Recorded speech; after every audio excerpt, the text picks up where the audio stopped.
أعوذ بالله من الشيطان الرجيم. Bismillahirrahmanirrahim. Assalamualaikum warahmatullahi wabarakatuh. Alhamdulillahilladzi arsala rasulahu bil huda wa dinil haq liyudhhirahu 'ala dini kullih walau karihal musyrikun. Raditu billahi rabba wa bil islami dina wa bi Muhammadin nabiyya wa rasulah.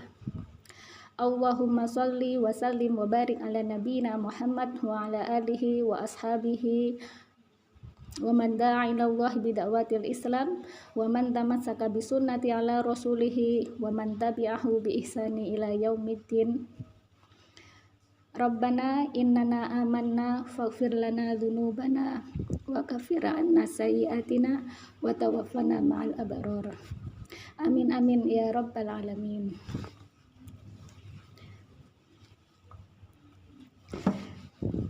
Alhamdulillah, segala puji bagi Allah Subhanahu wa taala. Bagaimana kabar teman-teman semuanya? Hari ini hari Jumat yang pertama di bulan Jumadil Tsani atau Jumadil Akhir kayak gitu ya. Tak terasa ya teman-teman ya. 1 bulan begitu cepat rasanya kayak gitu. Dan kita sudah memasuki bulan baru dari kalender Hijriah yaitu Jumadil Akhir seperti itu, dan 1 bulan ke depan berarti kita akan berjumpa dengan bulan haram yaitu bulan Rajab seperti itu. Masya Allah ya, dan berarti semakin dekat kita dengan bulan yang mulia yaitu bulan Ramadan seperti itu. Semoga kita oleh Allah disampaikan dengan bulan mulia yaitu bulan Ramadan. Amin amin ya rabbal alamin. Dan hari ini adalah Sayyidul Ayyam atau hari yang mulia di antara 7 hari yang Allah tetapkan seperti itu ya. Banyak sekali kemuliaan di hari Jumat, disebut sebagai hari yang penuh berkah kayak gitu ya. Dan juga yang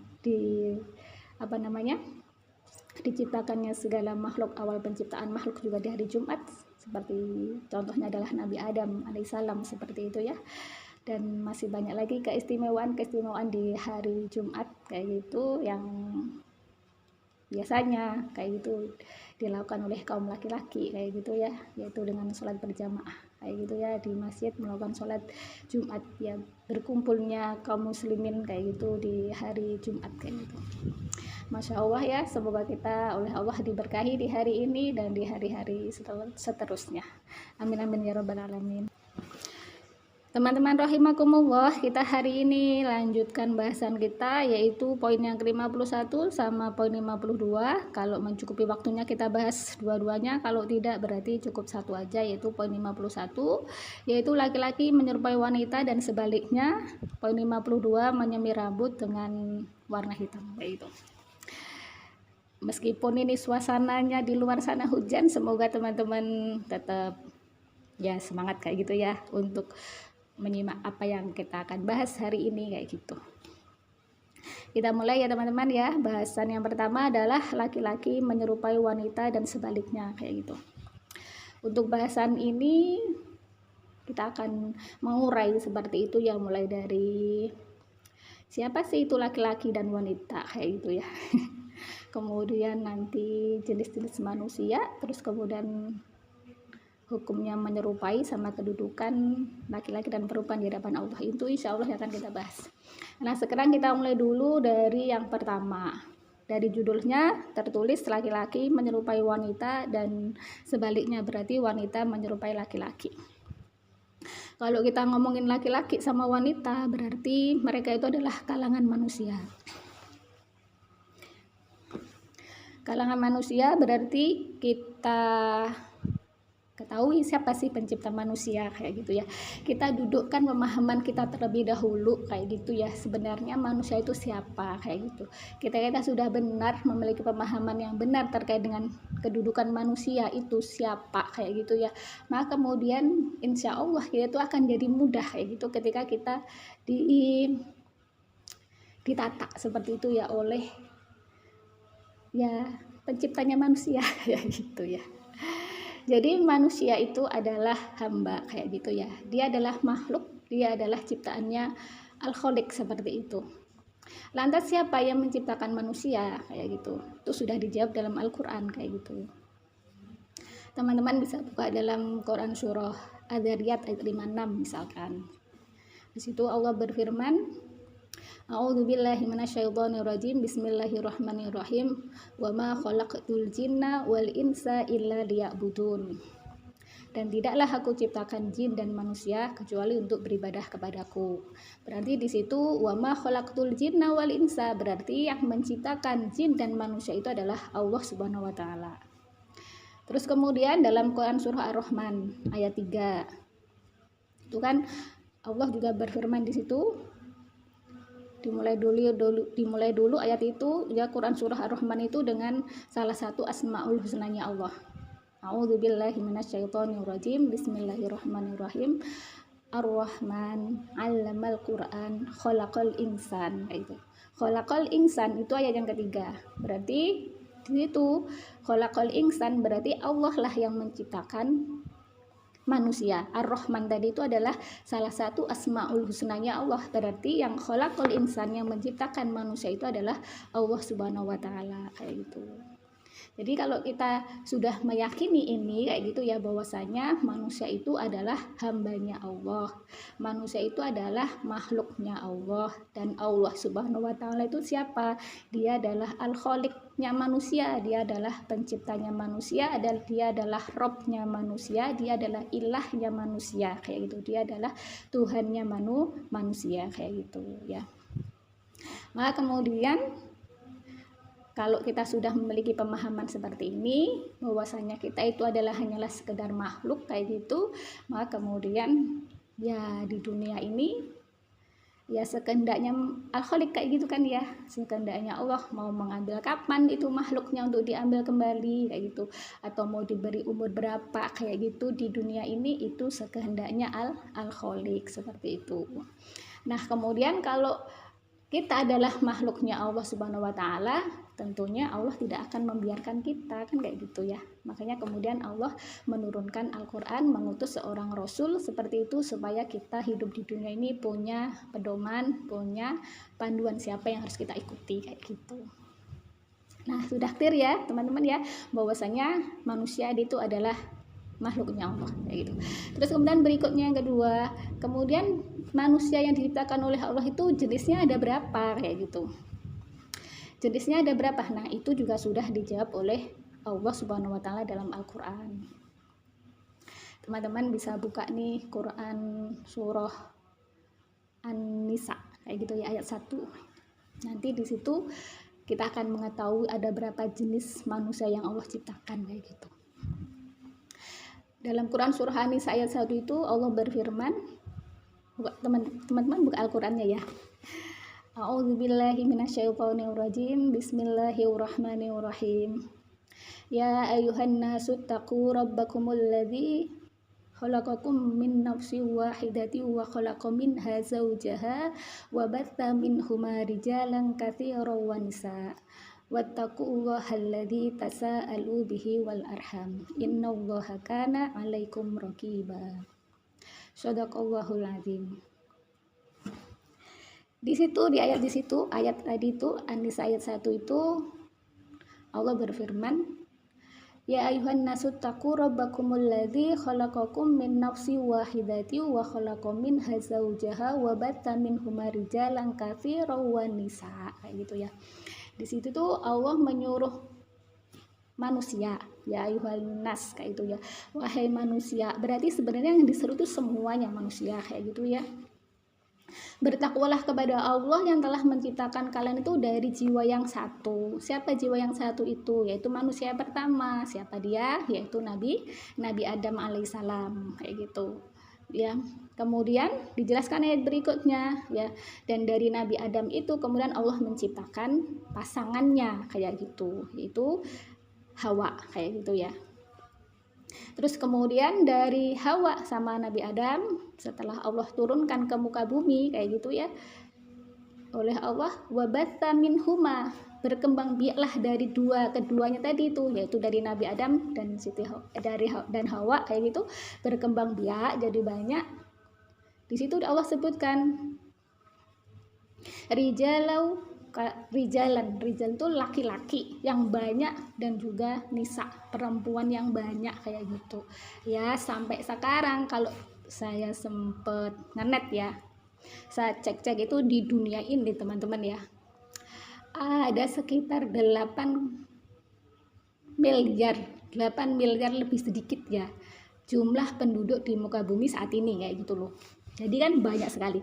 Itu kalau ditambah dengan sejak zamannya Nabi Adam sudah berapa miliar manusia yang telah Allah ciptakan kayak itu di muka bumi ini itu.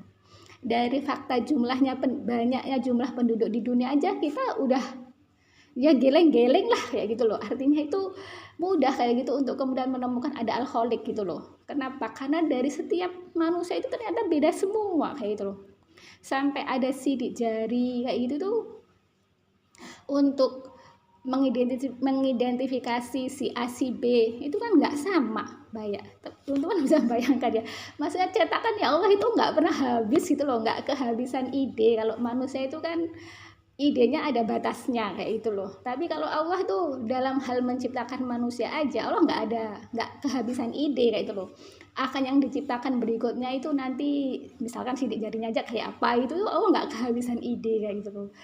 Dan belum lagi pengaturan yang lainnya yang ada di alam semesta sana, yang ada di angkasa mungkin ya, kemudian yang di lautan kayak gitu ya, kemudian belum lagi di bawah tanah ini dan sebagainya. Jadi ya Masya Allah sangat mudah sekali untuk kemudian bagi kita menemukan alkoholik itu sangat mudah sekali kayak gitu ya. Jadi itu. Nah ternyata teman-teman ya, dari ayat tadi itu sudah clear, sudah jelas bahwasanya ada dua jenis manusia yang Allah ciptakan, yaitu laki-laki dan perempuan ya. Tidak ada opsi yang lain kayak gitu ya. Jadi kalau sekarang ini kan misalkan ada ramai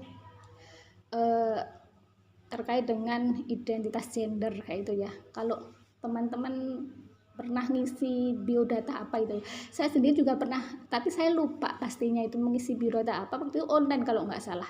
Di situ itu tertulis keterangan, dan biasanya kita kalau ngisi biodata itu mulai dari nama, kemudian tanggal lahir, alamat, jenis kelamin gitu ya. Nah waktu itu yang muncul itu bukan jenis kelamin kayak itu loh, yang muncul itu gender gitu loh. Nah ketika muncul gender itu ternyata itu yang muncul itu tidak hanya laki-laki dan perempuan enggak kayak itu, tapi itu ada opsi yang lain gitu ya. Jadi itu di luar laki-laki dan perempuan kayak itu loh. Jadi ternyata ya teman-teman, istilah identitas kelamin sama identitas gender itu secara makna itu memang ternyata beda gitu loh. Kalau identitas kelamin atau seks itu jelas dua, laki-laki perempuan kayak gitu loh. Tapi saat ini dengan seiringnya berkembangnya ide kebebasan liberalisme seperti itu ya, di mana kaum G ya, atau istilahnya kita sudah kenal LGBT itu meminta pengakuan diri mereka itu ya, maka dimunculkan opsi identitas gender kayak itu loh. Sehingga nanti kalau poinnya opsinya itu identitas gender itu yang muncul bisa jadi nanti laki, perempuan, biner, non biner, transgender, itu banyak. Nah itu kalau muncul begitu secara tidak langsung ada pengakuan atas penyimpangan perilaku tadi itu kayak itu loh. Padahal jelas kalau kelamin yang Allah ciptakan itu dua, laki-laki dan perempuan. Jika ada dua jenis manusia yang diciptakan oleh Allah, maka secara fitrah pun harusnya perilaku yang nampak, terus kemudian juga peran yang muncul di tengah masyarakat dari masing-masingnya itu adalah ya sesuai dengan jenis kelaminnya. Tapi ketika ya pengakuan terhadap gender yang macam-macam tadi itu gitu ya, itu diakui, akhirnya terjadi tidak balance gitu, tidak seimbang. Akhirnya muncullah yang namanya permintaan kesetaraan gender ya. Akhirnya muncul istilah bapak-bapak rumah tangga, ibu-ibu pekerja, bapak-bapak pekerjaan domestik, ibu-ibu publik kayak gitu. Atau kemudian muncul waria-waria yang semakin banyak kayak gitu ya. Atau kemudian muncul tomboy-tomboy yang makin banyak kayak gitu ya. Karena tadi itu berawal dari perilaku yang sebenarnya menyimpang, tapi mereka yang melakukannya itu minta diakui atas nama hak asasi manusia, atas nama hak pribadi dan sebagainya. Akhirnya penyimpangan itu bukannya kemudian kembali ke jalan yang lurus, kembali ke fitrah yang telah Allah tetapkan bahwasanya laki-laki dan perempuan saja kayak gitu.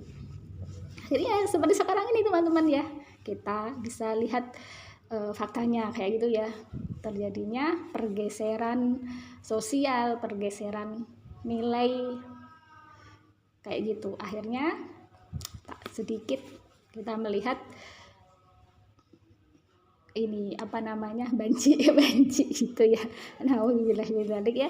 Jadi gitu teman-teman ya. Jadi itulah salah satu ide kebebasan berperilaku kayak gitu ya, yang di atas namakan hak asasi manusia kayak gitu, yang akhirnya penyimpangan jenis penyimpangan perilaku atau yang tadi disebut dengan gender tadi itu akhirnya semakin merebak kayak gitu ya. Maka kemudian kita sebagai seorang muslim ya, apabila ada di antara anggota keluarga teman-teman atau teman-temannya teman-teman semuanya kayak gitu ya, ada di antara mereka yang mulai menyimpang itu, segera diluruskan perilakunya agar kembali ke sesuai dengan jenis seksualnya, yaitu jenis kelaminnya. Kalau laki-laki ya laki-laki, kalau perempuan ya perempuan, seperti itu ya.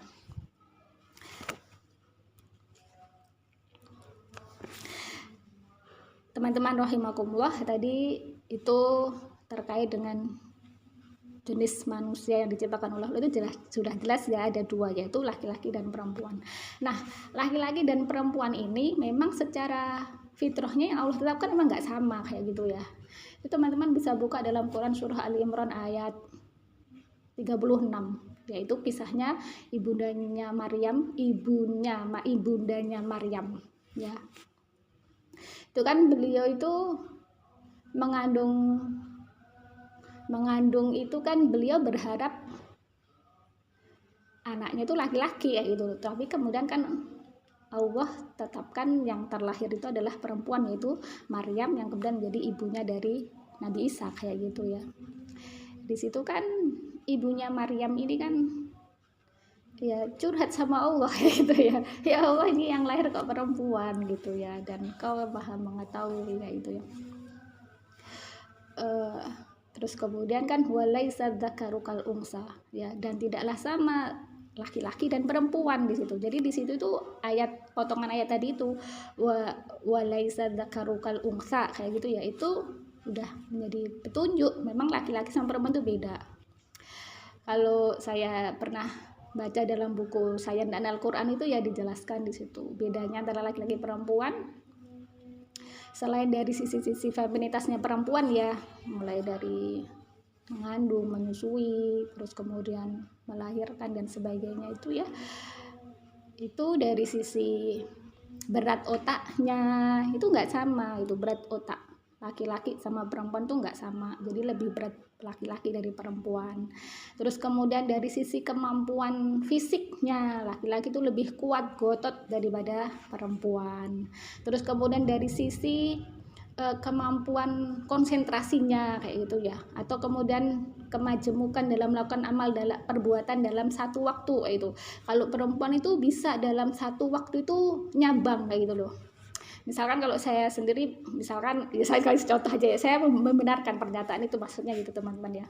Kalau misalkan saya itu lagi masak itu ya, itu nanti disambi nyuci, disambi maksudnya dicuci yang lain kayak itu ya, atau kemudian disambi ngerjakan yang lain tuh bisa gitu loh. Jadi bisa konsentrasi banyak. Tapi ternyata dijelaskan di buku itu efek dari itu tuh apa? Perempuan itu bisa jadi cepat lupa itu loh. Iya, dengan banyaknya aktivitas yang dilakukan dalam waktu yang bersamaan tadi itu. Tapi beda dengan laki-laki. Laki-laki itu lebih bisa fokus dengan satu pekerjaan sampai selesai baru pindah ke pekerjaan yang lain kayak itu. Bahwa alam itu betul apa salah dari tulisan itu ya, kaum laki-laki bisa mengecek pribadi masing-masing ya, benar nggak apa yang saya baca itu diantara bedanya antara laki-laki sama perempuan kayak gitu. Terus kemudian dari sisi peran, kalau dari sisi peran jelas ya tradisi peran Al-Quran As-Sunnah itu sudah menjelaskan apa peran laki-laki, apa peran perempuan seperti itu, dan itu tentunya bahasan yang panjang lebar kalau kita mau bahasnya kayak gitu. Jadi itu untuk poin yang kedua, jenis manusia saya cukupkan di situ ya teman-teman ya. Terus kemudian kita lanjutkan ke poin yang ketiga, terkait dengan laki-laki menyerupai wanita dan sebaliknya. Bagaimana hukumnya menyerupai kayak gitu ya. Jadi sebelum ke hukum menyerupai lawan jenis kayak gitu ya,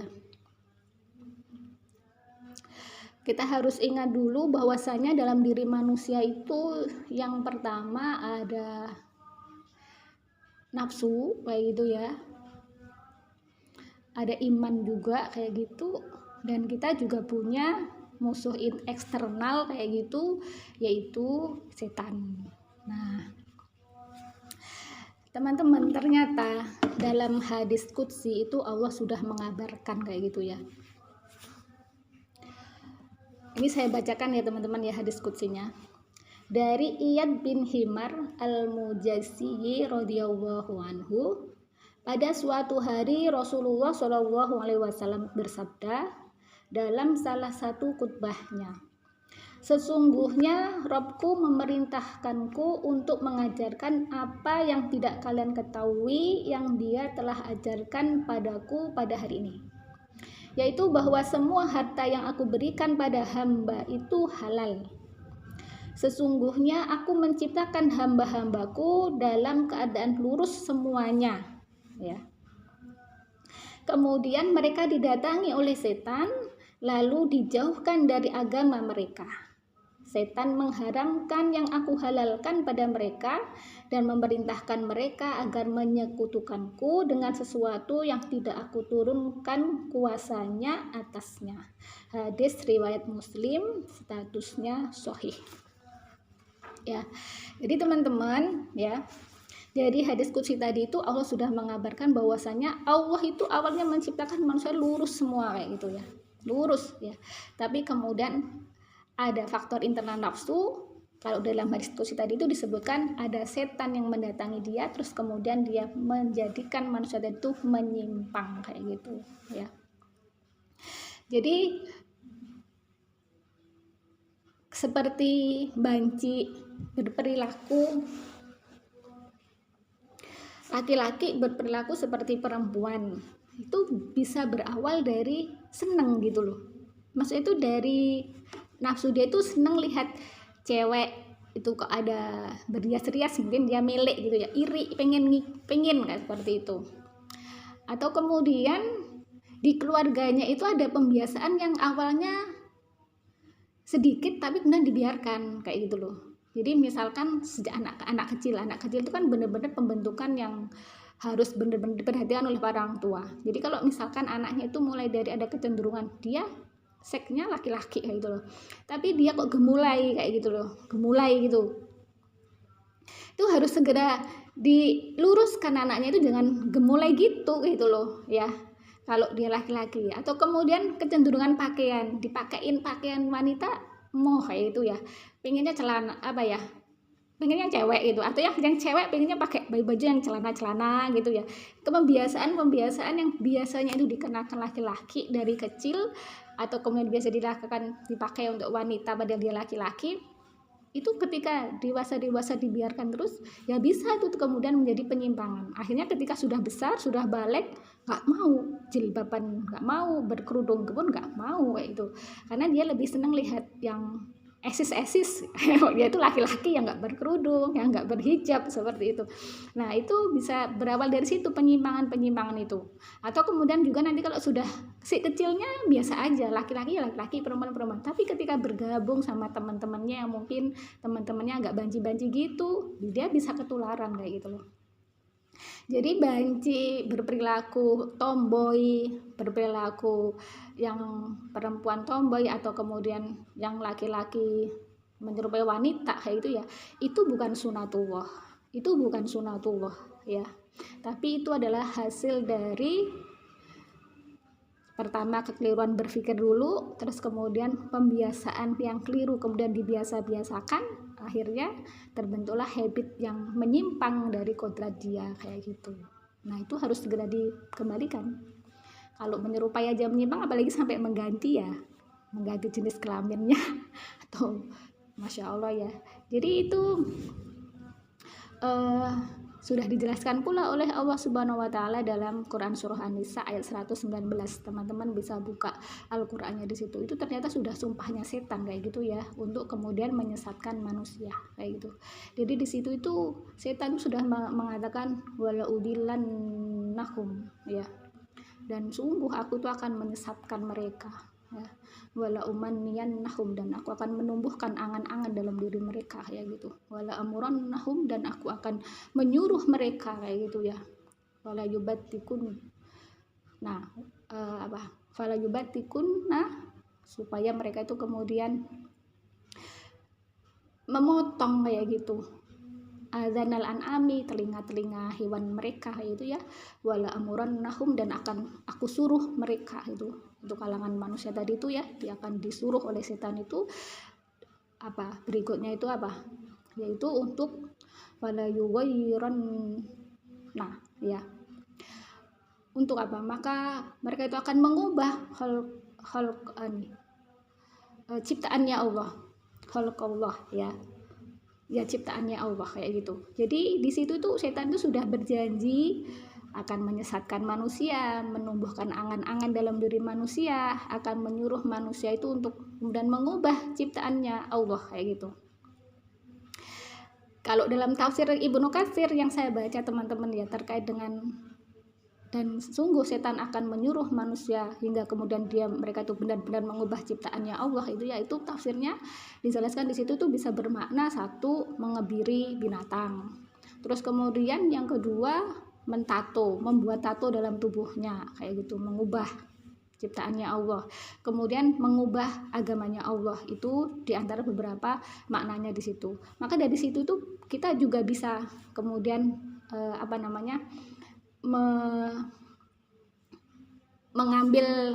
mengambil hukum di situ, bahwasanya mengubah yang lainnya pun ya sama, berarti ya itu juga bagian dari perintahnya setan untuk kemudian manusia itu menyimpang, apalagi ketika kita kaitkan dengan hadis qudsi yang tadi itu, yang telah saya bacakan tadi itu ya. Jadi itu teman-teman ya, bentuk penyimpangan itu bisa berawal dari nafsu, kemudian dari setan, mempengaruhi manusia tadi itu dari setan, terus kemudian juga dari suatu lingkungan, sehingga penyimpangan itu muncul, terjadi di antara laki-laki atau perempuan kayak gitu. Nah kemudian bagaimana hukumnya? Ya dari penjelasan yang tadi itu ternyata kan itu semuanya keluar dari bukan sunatullah ya waria itu. Terus kemudian menyimpang-nyimpang itu juga bukan sunatullah, maksudnya bukan suatu yang ditetapkan oleh Allah, begitu enggak kayak gitu ya. Nah kemudian hukumnya bisa kita lihat dalam hadis yang ada dalam set itu ya. Itu ada hadis marfu. Hadis marfu itu ya, ini sedikit ilmu aja tentang hadis kayak gitu ya. Jadi hadis itu kan macam-macam ya teman-teman. Maksudnya kalau bisa misalkan dilihat dari sanadnya, bisa dilihat dari situ ya. Misalkan dilihat dari, kalau marfu itu dilihat dari akhir sanadnya kayak gitu ya. Dari akhir sanadnya, kalau marfu itu berarti hadis itu sanadnya tersambung dengan Rasulullah Shallallahu Alaihi Wasallam kayak gitu.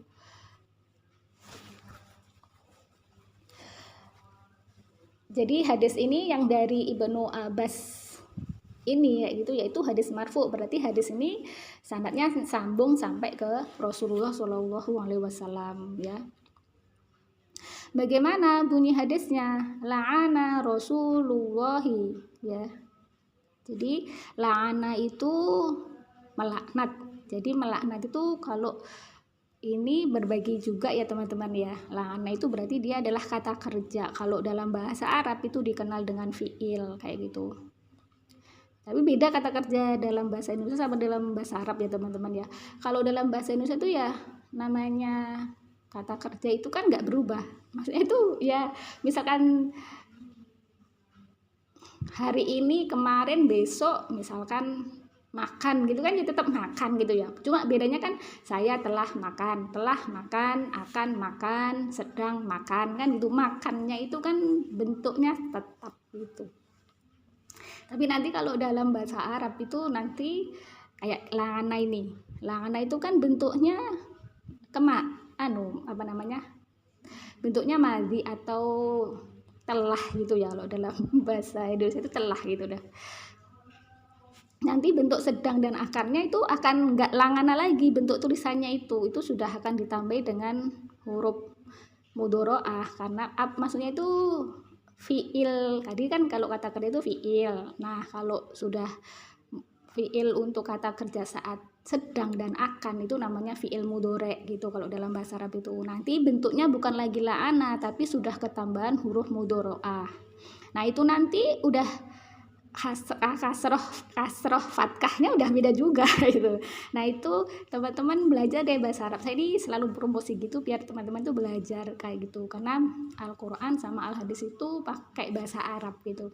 Jadi kalau kita itu tahu bahasa Arab meskipun sedikit gitu ya, itu tuh rasanya beda gitu loh. Beda waktu baca hadis atau Al-Quran tuh rasanya bisa beda gitu loh, karena kita tahu sedikit bahasa Arab itu beda rasanya. Teman-teman coba deh itu belajar. Sekarang kan banyak online di mana-mana itu bisa belajar bahasa Arab kayak gitu, supaya kita lebih dekat dengan Allah Subhanahu wa taala, lebih dekat dengan Rasulullah SAW. Ya, dengan belajar bahasa Arab kan lebih dekat. Karena apa? Karena Al-Quran sama Al-Hadis itu adalah berbahasa Arab seperti itu ya. Jadi itu bentuknya madhi kan nggak mungkin kalau mudhore. Kalau Rasulullah itu subjeknya, dia adalah fa'ilnya.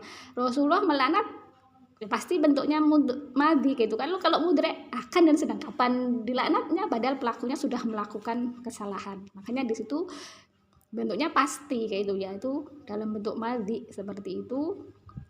Sehingga kapanpun itu hadis dibaca hukumnya tetap, yaitu Rasulullah SAW melaknat kayak gitu. Mutasabbihina ya, siapa itu? Orang-orang yang melakukan penyerupaan kayak gitu. Berarti ini adalah isim fa'il kayak gitu ya. Minar rijali, dari kalangan laki-laki kayak gitu. Bin nisa'i, yaitu melakukan penyerupaan dari kalangan laki-laki terhadap wanita. Nah, itu kalau diartikan satu-satu begitu susah ya Mami. Maka kemudian diterjemahkan dengan mudah, Rasulullah SAW melaknat laki-laki yang menyerupai wanita kayak gitu.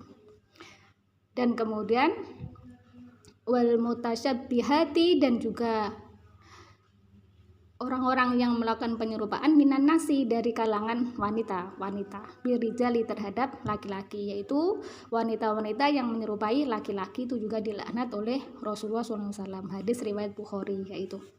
Jadi kata la'ana itu sudah menjadi indikasi kuat bahwasanya melakukan penyerupaan terhadap lawan jenis itu hukumnya adalah haram, tidak boleh kayak gitu. Jadi kan itu Rasulullah bukan Allah kayak itu loh. Rasulullah itu apanya Allah itu ya.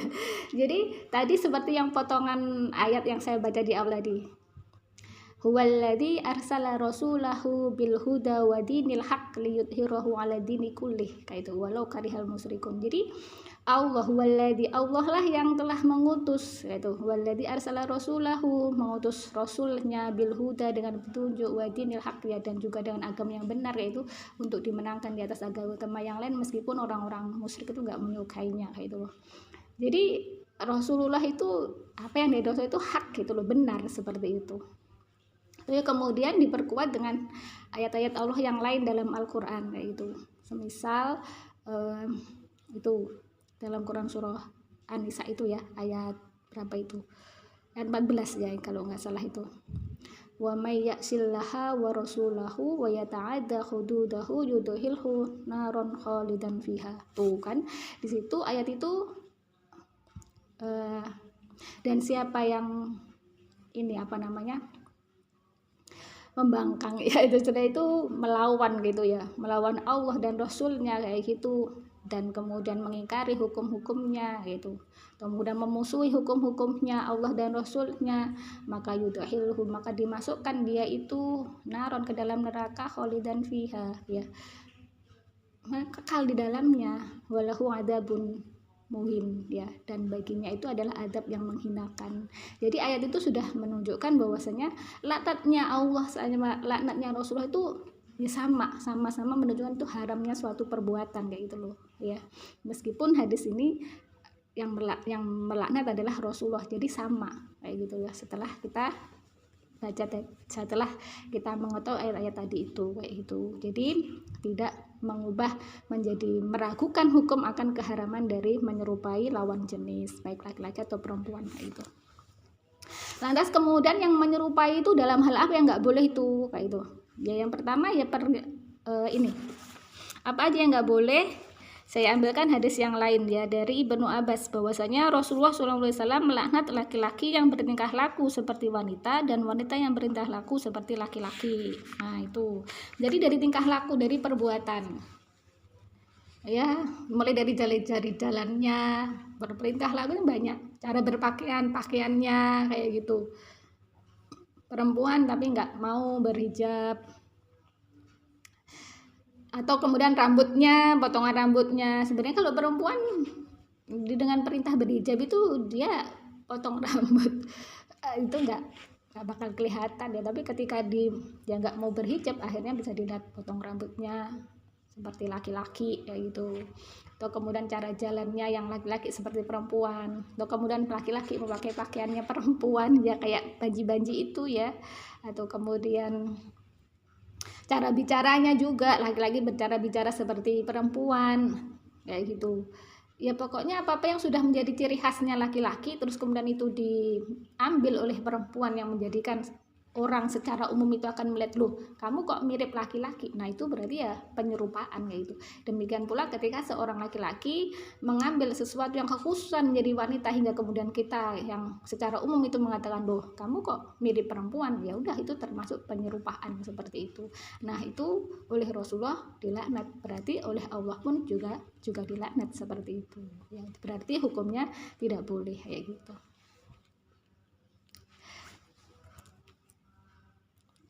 Terus kemudian yang terakhir, poin keempat yang akan kita bahas sedikit tadi ya teman-teman, mohon maaf ini sudah kelewat kayak gitu ya, tapi biar genap apa yang akan saya sampaikan, yaitu terkait dengan bagaimana kedudukan laki-laki dan perempuan di hadapan Allah. Ketika kita memahami bahwasanya yang dilihat oleh Allah Subhanahu wa taala dari hamba-hambanya itu adalah takwa, sebagaimana Allah sebutkan dalam Quran surah Al-Hujurat ayat 13, inna akramakum indallahi atqakum kayak gitu ya, dan itu sudah nancap ke dalam pikiran kita, hati kita kayak gitu ya. Maka seorang laki-laki itu tidak akan berkeinginan untuk melakukan penyerupaan dengan wanita. Demikian pula wanita tidak akan melakukan penyerupaan kepada laki-laki. Kenapa? Karena mereka akan mengejar, akan menyibukkan dirinya itu untuk meraih takwa tadi itu, dan nggak mungkin takwa itu akan diraih dengan berjalan melawan ketetapannya Allah Subhanahu wa taala kayak itu. Jadi caranya bagaimana? Ya, supaya kita terhindar dari hal yang seperti itu, sibukkan diri kita untuk meraih takwa. Sibukkan diri kita untuk mentaati Allah, sibukkan diri kita dengan menjauhi larangannya Allah. Itu definisi lain dari takwa itu begitu gitu. Jadi kalau kita sudah sibuk dengan hal yang seperti itu, maka insya Allah kita akan terhindar dari hal-hal yang memang diharamkan oleh agama ini seperti itu. Nah, demikian teman-teman rahimakumullah apa yang saya sampaikan hari ini, semoga bermanfaat. Dan untuk poin yang ke-52 berarti dibahas pekan depan insya Allah. Dan mari kita akhiri forum kajian online pasca Ramadan hari ini dengan baca istighfar 3 kali dan doa kafaratul majelis. Astagfirullahaladzim, astagfirullahaladzim, astagfirullahaladzim, subhanakallahumma wa bihamdika asyhadu an la ilaha illa anta astaghfiruka wa atubu ilaik. Al-haqqu min rabbika fala takunanna minal mumtarin. Sesungguhnya kebenaran itu datangnya dari Allah semata, dan apabila ada salah dan kelirunya dari apa yang saya sampaikan itu semata-mata kelemahan saya pribadi, mohon dimaafkan. Dan akhirnya saya akhiri, wassalamualaikum warahmatullahi wabarakatuh.